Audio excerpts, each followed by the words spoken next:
आगे बढ़ते हैं अगली बड़ी खबर की तरफ। दिल्ली एनसीआर से जुड़ी बड़ी खबर आपको बता दें, जहां पर मौसम का मिजाज बदल गया है। यहां लोगों को गर्मी से राहत मिली है और देर रात अचानक मौसम ने करवट ले ली और तेज धूल भरी आंधी ने लोगों को चिलचिलाती गर्मी से राहत दी है। तो वहीं सड़क पर चलने वाले दोपहिया वाहन धूल भरी आंधी की वजह से परेशान भी दिखे।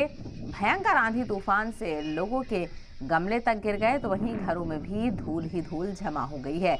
आंधी की रफ्तार बहुत तेज थी, जिससे कई जगहों पर पेड़ भी गिरे हैं। तो नुकसान यहां पर हुआ है, लेकिन मौसम का मिजाज बदला है। गर्मी से लोगों को राहत मिली है, लेकिन आंधी से नुकसान भी हुआ है। अलग अलग जगहों पर पेड़ गिर गए हैं, तार काफ़ी यहाँ पर टूट चुके हैं, जो कि तेज़ हवाएं चल रही थी। बहुत तेज़ हवाओं के साथ काफ़ी नुकसान भी हुआ है इलाकों में, लेकिन बहरहाल लोगों को गर्मी से राहत मिली है।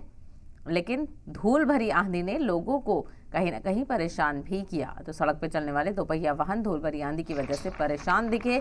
भयंकर आंधी तूफान से लोगों के गमले गिर गए, धूल घरों में जमा हो गई है और आंधी की रफ्तार काफ़ी ज़्यादा तेज़ थी, जिससे कई जगह के पेड़ भी गिर गए और कई जगह रात भर लाइट भी नहीं देखने को मिली, क्योंकि आंधी की वजह से जो तार थे वो काफ़ी टूट फूट गए थे और ऐसे में लाइट को काट दिया गया था। तो तस्वीरें आपके सामने हैं। नुकसान यहाँ पर हुआ है और मौसम का मिजाज अचानक से बदला है और दिल्ली एनसीआर के अलावा दीगर इलाकों में भी आंधी तूफान देखने को मिला।